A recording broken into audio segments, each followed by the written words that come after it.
페이지에 다 파는 내용이에요. 그렇기 때문에 이 설문 링크를 꼭 받아보셔야 선물도 받으실 수가 있습니다. 그러면 이 설문 링크는 어디에서 볼 수 있느냐? 바로 카카오톡 몰드플로우 카카오 채널을 통해서 볼 수가 있는데요. 카카오톡 친구 또는 채팅 탭을 통해서 검색을 할 수가 있습니다. 채팅 탭 바로 윗부분의 상단에 검색을 통해서 EDNC라고 입력을 하시게 되면 EDNC 몰드플로우를 찾으실 수 있고요. 또 카카오 채널, 이 검색한 부분에서 우측 채널 추가 버튼을 통해서 친구가 추가가 되겠습니다. 이 채널을 통해서 EDNC 유지보수 고객은 실시간 기술 지원을 받아보실 수가 있고요. 또 몰드플로우 영업 문의도 함께 지원을 해드릴 예정입니다. 설문 링크도 바로 몰드플로우 카카오 채널로 배포가 될 예정이니까 지금까지 안 하신 분들은 꼭 참여 부탁드리겠습니다.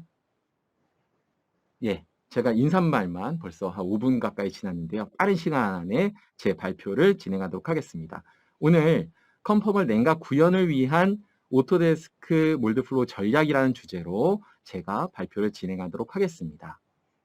사실 지난 1월 달에 CAD 그래픽스를 통해서 다음과 같은 전략에 대해서 말씀을 드렸습니다. 일단은 성장할 수 있는 전략, 뭐냐? 바로 신뢰성을 향상시키는 성장 전략입니다. 그리고 조금 더 나아가서는 최적화 쪽인 전략입니다. 그리고 데이터 또는 디지털 트랜스포메이션 전략을 해야 된다라고 말씀을 드렸는데요. 특별히 오늘 컨포멀 쿨링과 관련된 내용은 바로 최적화 전략의 하나의 방법론이라고 할 수 있겠습니다. 사실 2011년도 몰드플로우 로드쇼를 통해서 다음과 같은 내용을 발표를 했었습니다. 우리가 트랜지언트 쿨링이라고 하는 그 내용이 바로 2010년도에 개발이 됐기 때문에 벌써 한 11년 전에 이 컨포멀 쿨링 관련된 부분 그리고 트랜지언트한 어떤 냉각 해석들이 가능했었는데요. 이미 우리가 잘 알고 있는 이 컨포멀 쿨링 분명히 좋은 점들이 있죠. 뭐 이런 내용들입니다. 개선이 가능한 부분, 이렇게 냉각을 자유롭게 형상을 만들어 놓으면 일단 균일한 금형 온도를 제어할 수 있고요. 또 냉각수 압력을 우리가 좀 낮출 수가 있습니다. 그리고 핫스팟을 이제 줄일 수 있고 콜드 스팟도 마찬가지입니다. 그리고 변형이나 치수에 대한 부분들을 개선시킬 수 있고 또 싱크마크나 보이드를 개선할 수 있으며 평탄도 또 사이클 타임을 감소할 수 있습니다. 결국 이러한 것들이 품질 개선, 납기 단축, 생산성 향상이라는 주제를 정확하게 이루어질 수가 있습니다. 컨포멀 솔루션이라고 하는 웹페이지에서는 이런 내용들을 공개하고 있어요. 어려운 내용이 아닙니다. 아주 간단한 내용인데요. 컨벤셔널, 그러니까 과거의 일반적인 냉각 채널, 뭐 배풀이라든지 일반적인 채널이라든지 버블러 같은 것들을 이용하게 되면 사이클 타임이 뭐 이 정도 걸린다는 거죠. 한 75초. 이거를 1시간으로 하게 되면 48개를 뽑을 수 있다는 거고요. 16시간 동안 뭐 하루에 계속 뽑을 수 있는 시간을 하게 되면 한 768개 정도를 뽑을 수 있고요. 이건 연 단위로 하게 되면 한 26만 개 정도가 된다는 것이죠. 그런데 25%의 사이클 타임을 줄여서 실제로 개수를 얼마만큼이나 더 생산할 수 있는지에 대한 설명입니다. 그리고 이것에 대한 개수고요. 사실 일반적인 몰드플로우의 구현 방법은 이미 공개가 많이 되어 있습니다. 이것도 컨포멀 솔루션이라고 하는 웹페이지에서 이제 나온 부분인데요. 캐나다에 있는 컨포멀 쿨링 전문 업체더라고요. 근데 여기에서 보면 다음과 같이 일반적으로 우리가 냉각 라인을 하게 되면 냉각수, 배풀, 그리고 다시 냉각수 이렇게 설계들을 많이 합니다. 일단 구멍이 굉장히 많죠. 그래서 압력 강화도 심하고요. 그만큼 효율이 나오는지 이런 것들을 검토를 해야겠습니다. 그에 반해 다음과 같이 형상을 따라가는 컨포멀 냉각을 하게 되면 실제 형상을 따라가기 때문에 이렇게 많은 구멍이 필요가 없고요. 여기를 통해서 더 효율적으로 관리할 수 있다라고 하는 부분인데요. 100개 넘게 냉각 라인들이 설계가 되어 있는 기존 냉각입니다. 그에 반해 컨포멀 냉각을 하게 되면 그런 라인들이 상당히 줄어들게 되는 것을 볼 수가 있고요. 또 주요한 부분의 냉각이 잘 되는 것을 확인할 수 있습니다. 그것을 통해서 일정 부분 냉각수가 절대 들어갈 수 없다라고 판단하는 데는 일반적인 금형에서는 이렇게 핫스팟이 일어나고 있는 것을 확인할 수 있고요. 그에 반해 컨포멀 쿨링으로 하게 되면 어느 부분이든 냉각수가 들어갈 수가 있죠. 그것을 통해서 핫스팟을 줄일 수가 있고요. 또 냉각수가 워낙에 라인이 많이 있기 때문에 발생할 수 있는 압력 강화, 결국 압력 강화가 상당히 큰 것도 확인할 수 있고요. 그것을 통해서 온도 편차도 입수구에 비해서 출수구가 온도 편차가 심한 것을 확인할 수가 있습니다. 그에 반해 냉각 라인이 단순하기 때문에 압력 또한 온도 편차 또한 작을 수 있다라고 하는 것이죠. 이것을 통해서 아까 말씀드린 압력이 전체적으로 그렇게 지금 일반적인 냉각에서는 높은데 여기 컨포멀 냉각을 이용하게 되면 압력 강화가 상당히 적기 때문에 한 20배 정도 압력을 낮출 수가 있다라고 하는 것이죠. 그만큼 더 많은 유량을 넣을 수도 있다는 말입니다.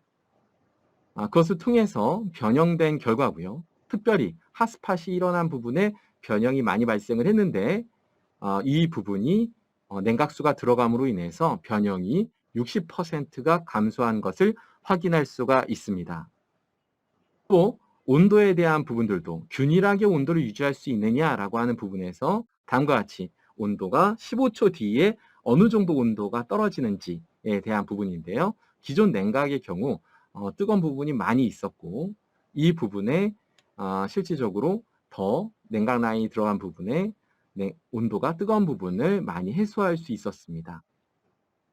냉각이 27초, 27.5초 뒤에 아직도 여기 부분은 뜨겁게 유지가 되고 있었고요. 그에 반해 컨포멀 냉각 같은 경우는 25%의 냉각 시간을 절감하는 효과를 봤다고 합니다.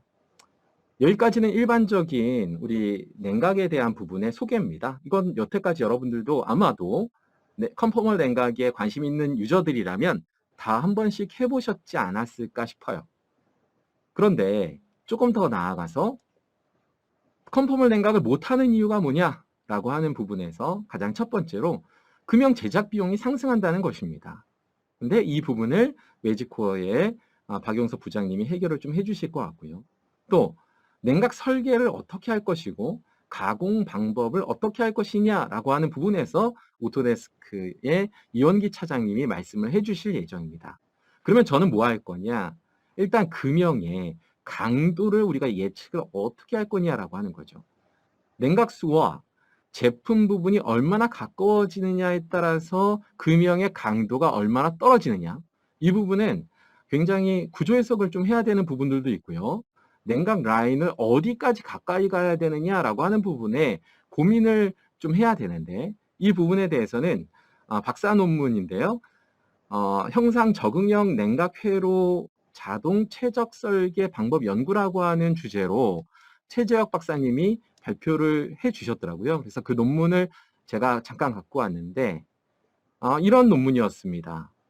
냉각 채널이 얼마나 가까워지느냐라고 하는 부분이에요. 그래서 채널의 직경 대비 1배일 때, 그리고 뭐 2배가 더 떨어졌을 때, 뭐 3배가 더 떨어졌을 때, 직경 대비 1배, 2배, 3배로 했을 때 얘가 얼마나 응력을 받느냐라고 하는 것입니다. 그래서 결국은 반복 하중을 금형 표면에서 받게 될 텐데요. 그 하중을 받았을 때 냉각 채널이 얼마나 견디고 또 너무 가까웠을 때 표면이 좀 눌림 현상이 발생하지 않겠는가라고 하는 부분을 우리가 시뮬레이션을 통해서 확인할 수가 있는데 일단 그 기준은 어떻게 봐야 되느냐라고 한다면 일반적으로 반복 하중의 경우 주어지는 최대 허용 응력은 최대 항복 응력의 35% 정도로 적용한다라고 하는 것이죠. 그래서 예를 들면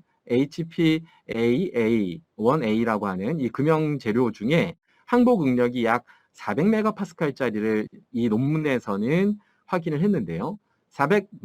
메가파스칼짜리 항복 능력을 갖고 있는 이 제품에 35% 수준인 140메가파스칼을 기준으로 140메가파스칼 이상이면 응력이 너무 과도해서 이것은 나중에 파손될 수 있는 그런 부분일 거고, 그렇지 않은 부분들 좀 더 안전하게 설계할 수 있다라고 하는 취지에서 이 논문의 일부가 이렇게 돼 있더라고요.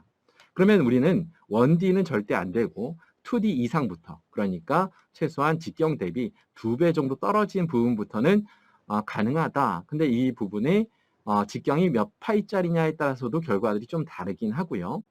그러면 우리는 이런 구조 해석 소프트웨어가 없는데 어떻게 이 부분들을 확인할 수 있느냐라고 한다면 바로 몰드플로우를 갖고 있는 기간제로 몰드플로우를 갖고 있는 회사들은 다 사용할 수 있는 오토데스크 퓨전 360을 통해서 가능하다라고 하는 것입니다. 퓨전 360을 이용하게 되면 손쉽게 적용할 수가 있는데요. 자, 그러면 제가 포인터 옵션을 통해서, 레이저 포인터를 통해서 간단하게 말씀을 드리도록 하겠습니다. 제가 이거 진행하는데 한 5분 정도면 충분했었습니다. 그래서 그 방법을 말씀드릴 예정이고요. 자, 일단은 파일을 엽니다. 오픈을 통해서 파일을 열고요. 그 다음에 여기에서 Open from my computer라고 하는 걸 통해서 업로드를 하는 형태가 되겠습니다. 그리고 파일을 선택하시게 되면 다음과 같이 파일을 열 수가 있습니다. 또는 사실은 이 모델링은 퓨전 360으로 제가 간단하게 그 논문을 보고 모델링을 했어요. 이 모델링 하는데 뭐 5분 안에 다 끝낼 수가 있습니다. 그러면 모델링이 아무튼 어딘가에서 모델링이 됐든 아니면 여기서 직접 모델링을 하든 퓨전 360에서 모델링을 오픈한 상태에서 시뮬레이션에서 다음과 같은 스토리로 쭉 가시면 되는데, 첫 번째로 재료를 심플리파이 간단하게 만드는 것들도 있고요. 그런데 스터디를 여러 개를 만들 수도 있습니다. 근데 가장 기본적인 순서는 재료를 선택하고 또 구속 조건을 입력하고 하중을 준 다음에 컨택들은 넘어가도 되고요. 바로 솔빙이나 메시도 다 선택하지 않아도 되고 바로 그냥 리절트만 더블 클릭하면 해석을 수행할 거냐라고 질문을 하고 바로 결과를 확인할 수가 있습니다. 좀 더 구체적으로 말씀을 드리면 지금 뭔가 보이시는 부분이 있을 겁니다. 그냥 이 화면을 선택을 하고요. 마우스 오른 클릭을 눌러서 바로 하중을 줄 수가 있습니다. 그래서 하중을 주게 되는데 저는 50메가파스칼과 40메가파스칼 두 개를 줘봤어요. 그랬을 때 다음으로 이렇게 이제 구속 조건을 줘야 되겠죠. 바닥이 구속되어 있다라고 입력하고요. 바로 레포트를 누르면, 그러니까 시작을 누르면 바로 결과가 이 제품을 진행하는 데는 한 1, 2분 만에 결과가 나왔습니다. 굉장히 손쉽게 이런 내용들을 확인할 수가 있죠. 결과를 통해서 확인하실 수 있는 건 지금 냉각 채널이 워낙에 가까우니까 이 부분에서의 어떤 처짐이 다른 부분에 비해서 굉장히 심하다라는 것을 확인할 수가 있습니다. 제가 이제 요거는 40메가파스칼짜리고요. 50메가파스칼짜리를 했을 때는 거의 100분의 2 가까이가 처지더라고요. 그래서 우리가 정밀 제품을 하게 되고 사출 압력이 내압이 50메가파스칼 이상 걸린다라고 하면 우리 직경 대비 1배 정도 됐을 때에는 정말로 문제가 심각해질 것으로 보였습니다. 다음과 같이 응력이 어디에서 나오고 또 여기는 이제 안전계수에 대한 부분인데 안전계수가 지금 약간 황색으로 나와 있고요. 이 안전계수가 아마 이제 3 이상일 때 좀 안전하다라고 볼 수 있을 텐데 아직은 안전하지 않다라고 하는 부분들을 볼 수가 있습니다. 그리고 여기서 스트레스가 얼마나 받느냐라고 하는 부분인데 제가 40메가파스칼일 때는 121메가파스칼 정도가 걸렸는데 50메가파스칼로 하게 되니까 140이 넘더라고요. 그래서 이런 부분들을 우리가 확인할 수가 있고요. 이것을 이렇게 많이 떨어뜨려 놓으니까 확실히 이런 주요 부위의 어떤 힘은 개선할 수가 있었습니다. 여기까지 제가 말씀드릴 내용이었고요. 여러분들도 한번 금형 구조 해석을 간단하게 퓨전 360으로 적용해 보십사 하는 취지에서 제 발표를 준비했습니다. 혹시 이제 다음 세션으로 넘어가도록 하겠습니다.